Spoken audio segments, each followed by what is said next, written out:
بسم اللہ الرحمن الرحیم نحمدہ ونصلی علی رسولہ الکریم۔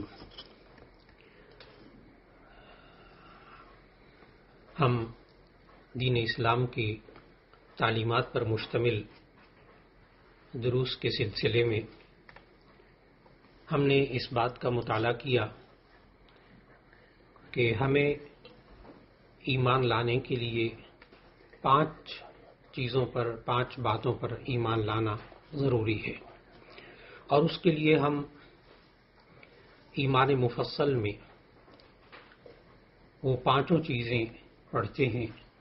آمنت باللہ و ملائکتہ و کتبہ و رسلہ والیوم الآخر۔ اب انسان جب اللہ پر ایمان لاتا ہے تو ایسی صورت میں اس کی زندگی کے اندر ایک اہم تبدیلی پیدا ہوتی ہے، اور وہ یہ ہے کہ اس انسان کے لیے سب سے پہلا عقیدہ یہ ہے کہ انسان اللہ پر ایمان لائے، یعنی اسے اللہ کو ایک مانا جائے، اس کی ذات کے اعتبار سے، صفات کے اعتبار سے، اور اس کی ذات اور صفات میں کسی کو شریک نہ کیا جائے۔ جب یہ انسان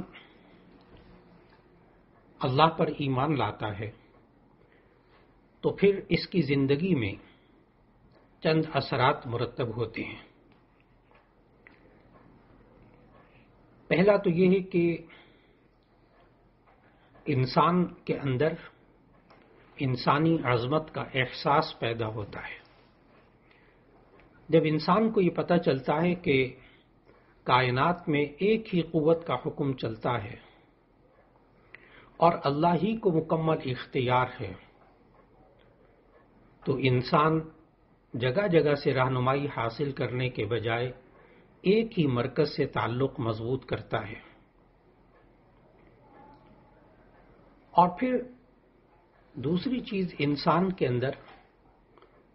اللہ پر ایمان لانے کے بعد شجاعت اور بہادری پیدا ہوتی ہے۔ دیکھیے، معاشرے میں رہتے ہوئے انسان کا تعلق اگر کسی اہم عہدے دار انسان سے ہو، کوئی ایس پی سے تعلق ہے، ڈی ایس پی سے تعلق ہے، کچھ ایم پی ایم این اے سے تعلق ہے، کسی وزیر سے تعلق ہے، تو انسان جو ہے پھر وہ چھوٹی موٹی طاقتوں سے نہیں ڈرتا۔ وہ کہتا ہے کہ نہیں، میرا تعلق تو فلاں کے ساتھ ہے، دوستی ہے، رشتہ داری ہے، تو اس کے اندر سے پھر وہ باقی چھوٹی طاقتوں کا جو خوف ہے وہ ختم ہو جاتا ہے۔ بالکل اسی طرح جب انسان کائنات کے مالک اور خالق کو اپنے ذہن میں پختہ جگہ دیتا ہے، یعنی اللہ پر ایمان لاتا ہے، تو پھر یہ انسان مخلوق سے نہیں ڈرتا، پھر وہ خالق سے ڈرتا ہے۔ پھر اس کے اندر مخلوق کے مقابلے میں اس کے اندر بہادری آتی ہے۔ دوسری چیز انسان کے اندر ایک اور جو پیدا ہوتی ہے وہ ہے عزت نفس اور خودداری۔ جب انسان کو یہ پتہ چلتا ہے کہ میں اللہ پر ایمان رکھتا ہوں، تو ایسی صورت کے اندر یہ انسان ایک خوددار انسان بنتا ہے۔ یہ پھر مخلوق کے سامنے ہاتھ نہیں پھیلاتا، یہ پھر رزق مانگتا ہے تو اللہ سے مانگتا ہے، عزت مانگتا ہے تو اللہ سے مانگتا ہے، یہ انسان اولاد مانگتا ہے تو اللہ سے مانگتا ہے، یہ انسان پریشانی میں سے نکلنا چاہتا ہے تو اللہ کی طرف رجوع کرتا ہے، کب؟ جب اس کا ایمان اللہ پر پختہ ہوتا ہے۔ پھر اسی طرح اللہ پر ایمان رکھنے والے کی زندگی میں ایک یہ بھی اثر مرتب ہوتا ہے کہ اس کے اندر عاجزی اور انکساری آتی ہے، تکبر نہیں آتا۔ انسان سمجھتا ہے کہ سب سے بڑا اللہ ہے، وہ زبان سے بھی کہتا ہے اللہ اکبر، اللہ سب سے بڑا ہے، تو اس کے اندر پھر عاجزی اور انکساری آتی ہے، اور یہ وہ عاجزی اور انکساری ہے جس سے انسان کی زندگی کے بہت سے مسائل حل ہو جاتے ہیں، اور یہی تکبر ہے جو انسان کو بہت سی چیزوں میں الجھا دیتا ہے۔ پھر انسان کا اللہ پر ایمان ہوتے اس کے اندر تقوی اور پرہیزگاری پیدا ہوتی ہے۔ کہ یہ انسان اللہ سے ڈرتا ہے اور پھر اللہ کی نافرمانی سے بچتا ہے۔ تقویٰ اسی کو کہتے ہیں کہ انسان کو اللہ تعالیٰ نے جن باتوں کا حکم دیا ہے یہ انسان ان کو کرے اور ان کے نہ کرنے سے بچے، اور جن کاموں سے اللہ تعالیٰ نے روکا ہے ان کے کرنے سے بچے۔ پھر اسی طرح انسان کی زندگی میں اللہ پر ایمان لانے سے جو اس کی زندگی میں اثر ایک مرتب ہوتا ہے وہ ہے سکون قلب، کہ اس کو دل کا سکون ملتا ہے۔ الا بذکر اللہ تطمئن القلوب، آگاہ رہو اللہ کے ذکر سے دلوں کو اطمینان اور سکون نصیب ہوتا ہے۔ پھر اللہ پر ایمان رکھنے کے نتیجے میں اس انسان کے اندر ایک یہ چیز پیدا ہوتی ہے کہ انسان مایوسی سے نجات پا لیتا ہے، اس لیے کہ اس اللہ نے ہمیں سمجھایا کہ اللہ کی رحمت سے مایوس نہیں ہونا چاہیے۔ زندگی میں سو اتار چڑھاؤ آتا ہے، لیکن یہ انسان جب اللہ پر ایمان رکھتا ہے تو اس کی زندگی کے اندر یہ چیز بھی پیدا ہوتی ہے کہ وہ مایوسی سے نجات پا لیتا ہے، اور اس کے اندر ایک امید پیدا ہوتی ہے، وہ کسی بھی مرحلے میں مایوس نہیں ہوتا۔ آج کے ایمانیات کے درس میں ہم نے اس بات کا مطالعہ کیا کہ جب انسان اللہ پر ایمان رکھتا ہے تو اس کی زندگی میں بہت سے اچھے اثرات مرتب ہوتے ہیں، جس سے اس کے لیے وہ زندگی گزارنا آسان ہو جاتا ہے۔ اور پھر آج کے اس درس میں دوسرا جو شعبہ ہے عبادات کا، اس کے بارے میں ہم مطالعہ کریں گے۔ گزشتہ درس میں ہم نے عبادات کے ضمن میں نماز کے جو فرائض تھے، نماز کی جو شرائط ہیں نماز سے پہلے، اور پھر نماز کے اندر جو فرض تھے اس کا ہم نے مطالعہ کیا۔ آج ہم اسی سلسلے میں نماز کے واجبات کا مطالعہ کریں گے۔ نماز کے واجبات کل 14 ہیں۔ واجبات کو ذرا ذہن نشین کیجیے گا، اس لیے کہ واجبات کو ذہن میں رکھنے سے فائدہ کیا ہوتا ہے کہ اگر کوئی واجب چھوٹ جائے تو ایسی صورت میں انسان آخر میں سجدہ سہو کر لے تو نماز درست ہو جاتی ہے۔ نماز کے جو واجبات ہیں یعنی جو واجب چیزیں ہیں وہ کل 14 ہیں۔ نمبر 1، فرض نمازوں کی پہلی 2 رکعتوں کو قراءت کے لیے مقرر کرنا، کہ فرض کی جو پہلی 2 رکعتیں ہیں ان میں قرآن مجید کی تلاوت کرنا۔ دوسرا واجب یہ ہے کہ تمام نمازوں کی ہر رکعت میں سورہ فاتحہ پڑھنا، یہ بھی واجب ہے، سوائے فرض کے کہ فرض نمازوں کی تیسری اور چوتھی رکعت میں سورہ فاتحہ پڑھنا یہ سنت ہے۔ میں اس کو پھر دہرا دوں تاکہ یہ دوسرا واجب ذہن نشین ہو جائے کہ تمام نمازوں کی ہر رکعت میں سورہ فاتحہ پڑھنا واجب ہے، صرف فرض نمازوں کی تیسری اور چوتھی رکعت میں واجب نہیں ہے بلکہ سورہ فاتحہ پڑھنا سنت ہے۔ اور تیسرا واجب یہ ہے کہ فرض نماز کی پہلی 2 رکعتوں میں اور واجب اور سنت اور نفل کی تمام نمازوں کی تمام رکعتوں میں سورہ فاتحہ کے بعد کوئی سورت یا بڑی ایک آیت یا 3 آیتیں چھوٹی پڑھنا، یہ بھی واجب ہے۔ فرض نماز کی پہلی 2 رکعتوں میں اور واجب اور سنت اور نفل نمازوں کی تمام رکعتوں میں سورہ فاتحہ کے بعد کوئی سورت یا بڑی ایک آیت یا چھوٹی 3 آیتیں پڑھنا یہ واجب ہے۔ نمبر 4،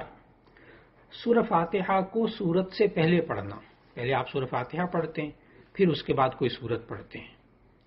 یہ بھی واجب ہے کہ پہلے سورہ فاتحہ پڑھیں بعد میں سورت پڑھیں۔ 5واں واجب یہ ہے کہ قراءت اور رکوع میں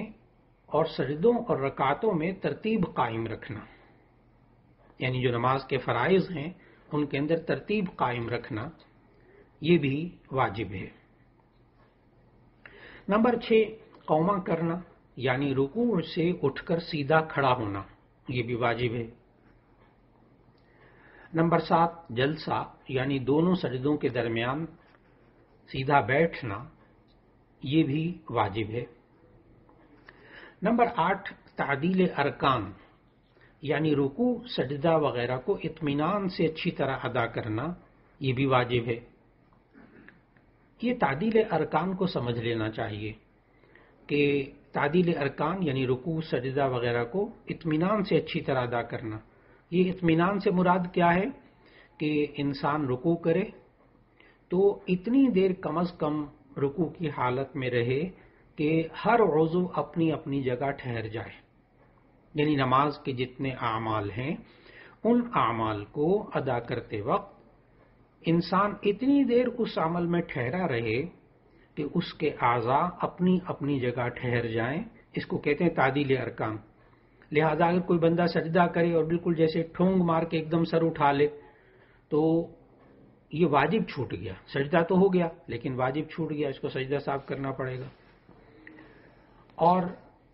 نمبر 9 واجب یہ ہے کہ قاعدہ اولا یعنی 3 اور 4 رکعت والی نماز میں 2 رکعتوں کے بعد تشہد کی مقدار بیٹھنا،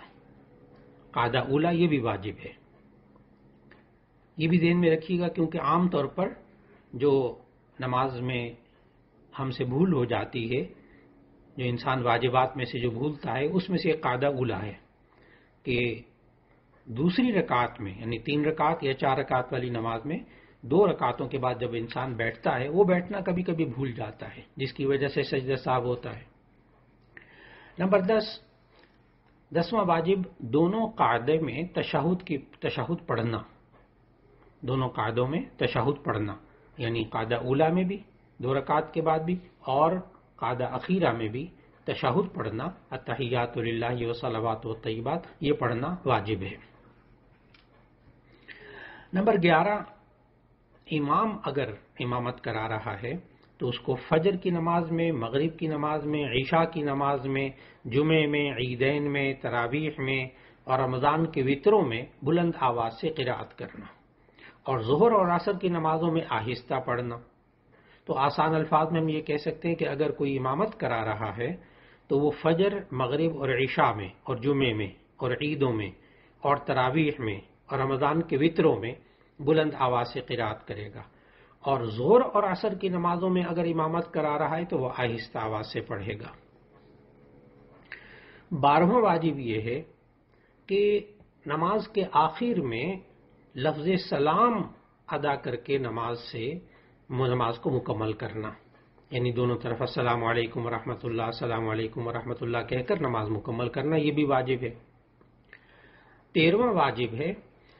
نمبر 13 نماز جو وطر کی ہے اس میں قنوت کے لیے تکبیر کہنا اور دعائے قنوت پڑھنا، یہ نماز وطر میں واجب ہے۔ اور نمبر 14 دونوں عیدوں کی نماز میں زائد تکبیریں کہنا، جو عید کی نماز میں 6 تکبیریں ہوتی ہیں زائد، پہلی رکعت میں بھی 3، دوسری رکعت میں بھی 3، تو وہ عیدین کی جو تکبیرات ہوتی ہیں نماز میں وہ بھی واجب ہیں۔ یہ کل 14 واجب ہو گئے نماز کے۔ اب اس میں آسانی کے لیے عرض کرتا چلوں کہ عام طور پر ہم جو اپنی زندگی میں نماز پڑھتے ہوئے جو چیزیں زیادہ بھولتے ہیں ان 14 میں سے وہ 2 ہیں۔ ایک ہے قاعدہ اولا، جس کو کبھی کبھی ہم ایک دم دوسری رکعت کے بعد کھڑے ہو جاتے ہیں، اور دوسری چیز جو ہم زیادہ بھولتے ہیں واجبات میں سے وہ ہے دعائے قنوت، یعنی وطر پڑھتے ہوئے ہم تیسری رکعت میں اللہ اکبر کہہ کر رکوع میں چلے جاتے ہیں اور دعائے قنوت پڑھنا بھول جاتے ہیں، تو ایسی صورت میں آخر میں سجدہ سہو کر لینا چاہیے۔ تو یہ 14 واجب ہیں، لیکن ان 14 واجب میں سے آپ 2 پر زیادہ توجہ دیجیے گا کیونکہ عام طور پر یہ والا مسئلہ بہت زیادہ پیش آتا ہے، اور اس کا حل بھی عرض کر دیا کہ آخر میں سجدہ سہو کر لیں تو الحمدللہ نماز ادا ہو جاتی ہے۔ یہ آج کے درس میں عبادات سے متعلق بات کی تھی، اور پھر اس کے بعد معاملات کے ضمن میں ہم نے گزشتہ درس میں کہ انسان اپنی اولاد کے ساتھ اپنے معاملات کو درست رکھے اس سلسلے میں ہم مطالعہ کر رہے تھے، اور آخری درس میں ہم نے پڑھا تھا کہ بیٹی کی پرورش کی خاص طور پر تاکید کی گئی تھی۔ اور آج ایک اور جو فرض ہے ماں باپ کا اولاد کا حق ہے وہ ہے کہ ماں باپ اولاد کے اخلاق کی تربیت کریں۔ اخلاق کے بارے میں ہم نے مطالعہ کیا کہ جو انسان کی پختہ عادتیں ہوتی ہیں ان کو اخلاق کہتے ہیں، اور انسان جو ہے وہ بچپن ہی سے جو عادتیں بدل جائیں، عادتیں بچوں کو پڑ جائیں، بچوں اور بچیوں کو، وہی ہمیشہ انسان کے اندر رہتی ہیں۔ اس لیے بچوں کو ادب سکھانا، ان کے اخلاق کی تربیت کرنا، یہ ماں باپ کا فرض ہے۔ جو ماں کی گود ہوتی ہے وہ بچے کے لیے پہلی تربیت گاہ ہوتی ہے۔ اخلاق کی جو تربیت ماں کی گود میں ہو جاتی ہے، بچے کی سیرت پر ساری زندگی اس کے نشان رہتے ہیں۔ اگر بچوں کے سامنے خود ماں باپ اپنی عادتیں اچھی رکھیں گے تو بچوں میں خود بخود وہ عادات منتقل ہو جاتی ہیں۔ ان کی زبان پاکیزہ ہو، بچوں کی زبان بھی پاکیزہ ہوگی، ان کا اٹھنا بیٹھنا جس انداز سے ہوگا، ان کا رویہ جو ہوگا، اسی طرح انسان اپنے اولاد کے ساتھ بھی محسوس کر سکتا ہے کہ اس میں عادتیں منتقل ہو رہی ہیں۔ چنانچہ نبی صلی اللہ علیہ وسلم نے ایک ارشاد فرمایا جسے ہمیں ماں باپ کو بہت غور سے سننا چاہیے، کہ نبی صلی اللہ علیہ وسلم نے فرمایا ما نحل والد لولد من ادب حسن او کما قال علیہ الصلوۃ والسلام،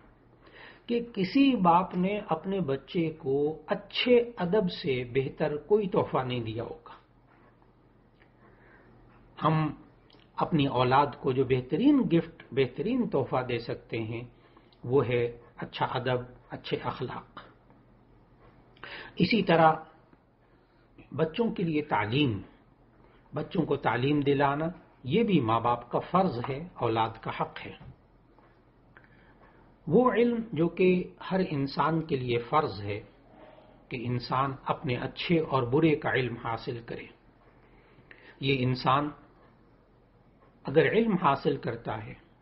تو اس میں اچھے برے کی تمیز پیدا ہوتی ہے، آداب زندگی کا شعور پیدا ہوتا ہے۔ پھر یہ انسان تعلیم میں جہاں دینی تعلیم ہے وہاں عصری تعلیم بھی یہ انسان حاصل کرتا ہے۔ یہ بھی ماں باپ کے ذمے ہے کہ ماں باپ کو تعلیم دلانا ایک ملی فریضہ ہے ماں باپ کا،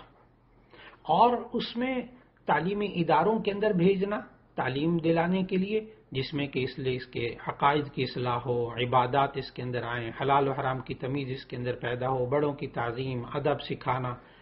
اس میں اچھے طریقے سے گفتگو کرنا، اس میں خودداری، خود اعتمادی پیدا ہو،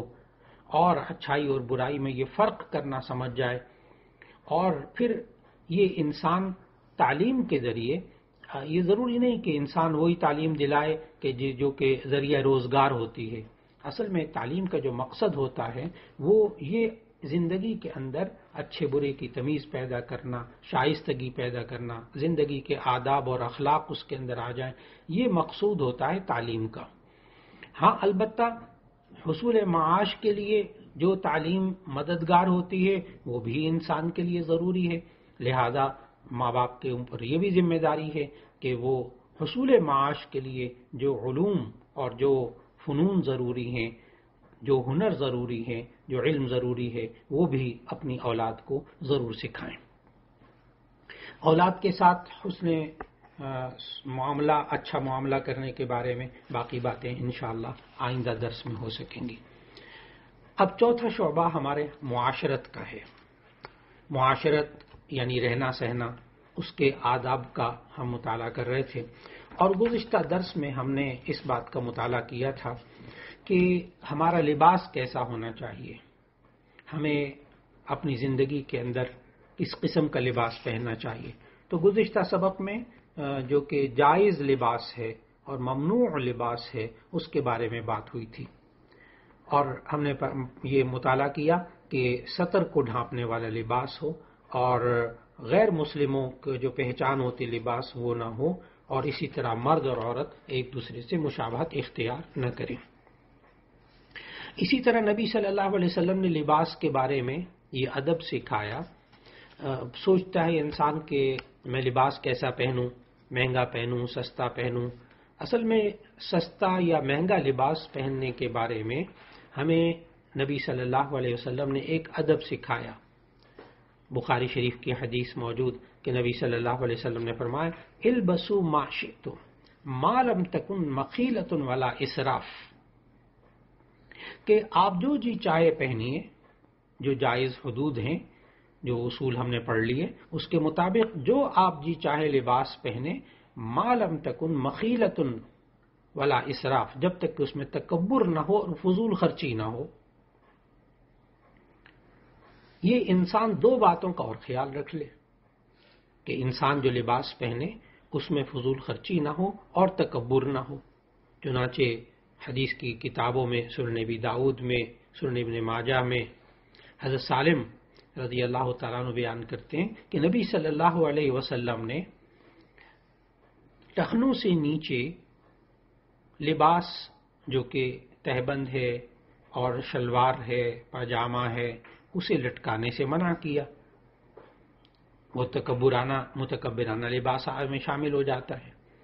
اسی طرح نبی صلی اللہ علیہ وسلم نے ہمیں سمجھایا کہ یہ انسان اپنے آرام کے لیے جو لباس پہنتا ہے، اور پھر اس کے ساتھ ساتھ نبی صلی اللہ علیہ وسلم نے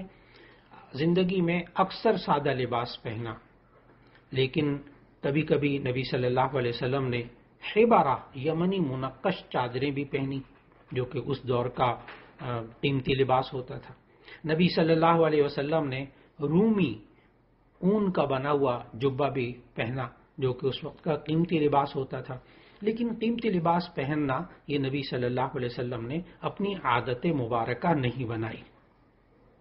اور ہمیں بھی زندگی میں یہ سکھایا کہ انسان لباس ایسا پہنے جس میں کہ سطر ڈھانپا جاتا ہو اور انسان کے لیے موجب زینت ہو۔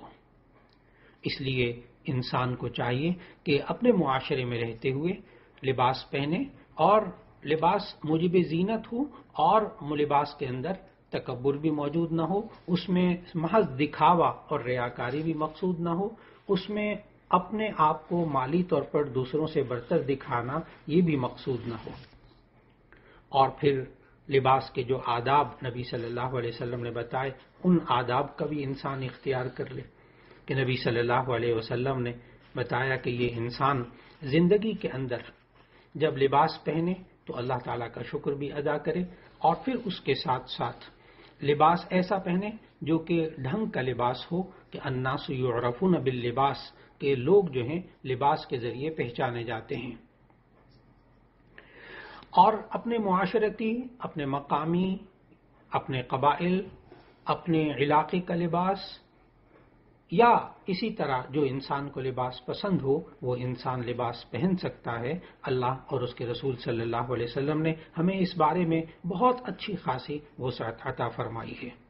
بس ان آداب کا خیال رکھنا ہوگا لباس پہنتے وقت جو کہ اللہ اور اس کے رسول صلی اللہ علیہ وسلم نے سکھائے، جن کا ہم نے یہاں مطالعہ کیا۔ اور آج دین اسلام کا جو 5واں شعبہ ہے اخلاقیات کا، اب ہم 5ویں شعبے اخلاقیات کے بارے میں ہم مطالعہ کرتے ہیں، اور آج اس کا موضوع ہے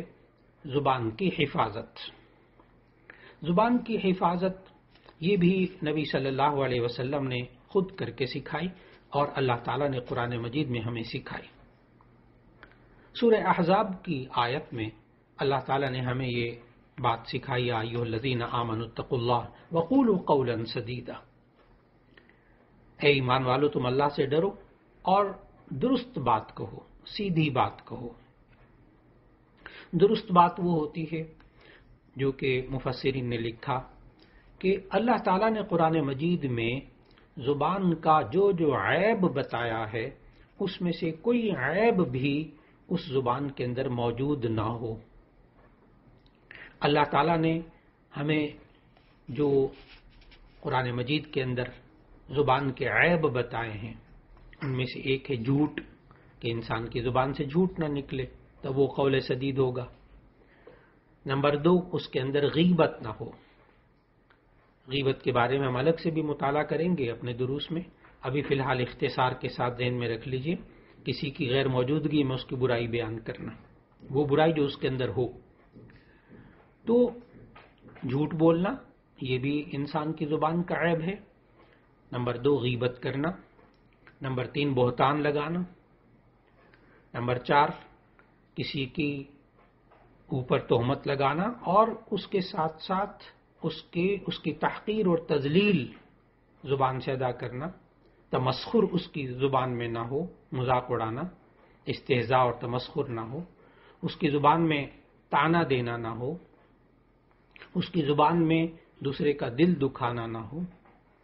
اور اس کی زبان سے جو الفاظ نکل رہے ہیں اس میں دھوکہ دینا مقصود نہ ہو۔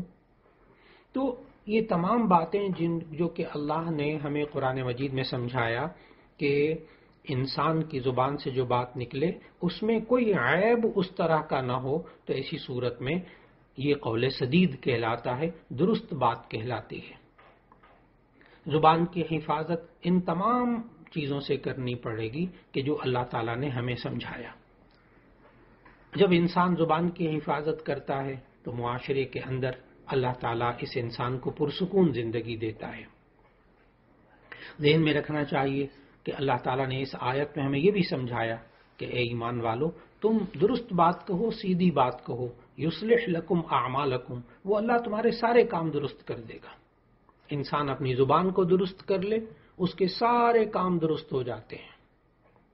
یہ اللہ تعالیٰ نے کہا کہ وہ اللہ اس کے سارے کاموں کو درست کر دے گا۔ معلوم ہوا آج بھی گھروں کے اندر اگر محسوس ہو کہ بھی میں گھر کے حالات کو درست کرنا چاہتا ہوں تو آسان سی بات ہے کہ انسان اپنی زبان کی حفاظت کرے۔ جب اور بس اوقات یہ گھروں میں کہا جاتا ہے کہ جی میرے اکیلے کی زبان سے حفاظت کرنے سے کیا ہوتا ہے جبکہ باقی لوگ زبان کی حفاظت نہ کر رہے ہوں، تو اس کا جواب غور سے سننا چاہیے کہ ایک بزرگ کے پاس اسی طرح کی خاتون کوئی چلی گئی اور جا کر کہا کہ میرے جو شوہر ہیں وہ بہت زیادہ جھگڑالو ہیں، بد زبان ہیں، گھر کے بڑے حالات بگڑ گئے ہیں، تو آپ کوئی تعویذ دے دیجئے۔ تو بزرگ نے ایک تعویذ دے دیا اور کہا کہ بیوی یہ گھر لے جاؤ، اور جو ہی گھر میں شوہر داخل ہو تو زبان کے نیچے اس کو رکھنا اور دانتوں کے نیچے رکھ کر اس کو زور سے دبانا، اور جتنا شوہر زیادہ غصے میں ہو اتنی زور سے دانتوں کو دباؤ گی تو ایسی صورت میں تعویذ اثر کرے گا۔ وہ ایک ہفتے کے بعد وہ پھر گھر کے حالات بہت بہتر ہو گئے۔ وہ خاتون گئی بزرگ کے پاس اور جا کر کہا کہ آپ نے بڑا اچھا تعویذ دیا۔ تو بزرگ نے وہ کاغذ کھول کے دکھایا اور کہا بیوی یہ سادہ کاغذ ہے اور کوئی بات نہیں تھی، صرف اتنی سی بات تھی کہ شوہر بیچارہ تھکا ہوا آتا تھا ٹینشنوں میں، معاشرے کی، کاروبار کی، دفتری، اور گھر میں داخل ہوتا تھا، تم اپنی سنانی شروع کر دیتی تھی، وہ بد زبانی کرتا تھا، تم اور بد زبانی کرتی تھی، تو گھر میں جھگڑا ہوتا تھا۔ تو تم نے صرف اپنی زبان پر قابو پایا، اپنی زبان کی حفاظت کی، گھر کے حالات بہتر ہو گئے۔ یہ اس سوال کا جواب ہے کہ اگر ہمارے معاشرے کے اندر، ہمارے دفتروں میں، کاروباری اداروں میں، یا جہاں ہم زندگی گزار رہے ہیں وہاں اگر زبان کی حفاظت لوگ نہ کر رہے ہوں تو اگر ہم اپنی زبان کی حفاظت کرنا شروع کر دیں گے، صرف ایک بندہ بھی اس میں سے اپنی زبان کی حفاظت کر لے گا، یصلح لکم اعمالکم، تو اللہ کا پھر وعدہ ہے کہ وہ اللہ حالات کو درست کر دے گا، کاموں کو درست کر دے گا۔ اللہ رب العزت ہم سب کو اپنی زبان کی حفاظت کرنے کی توفیق عطا فرمائے اور پھر اللہ ہمارے سارے کاموں کو درست فرما دے۔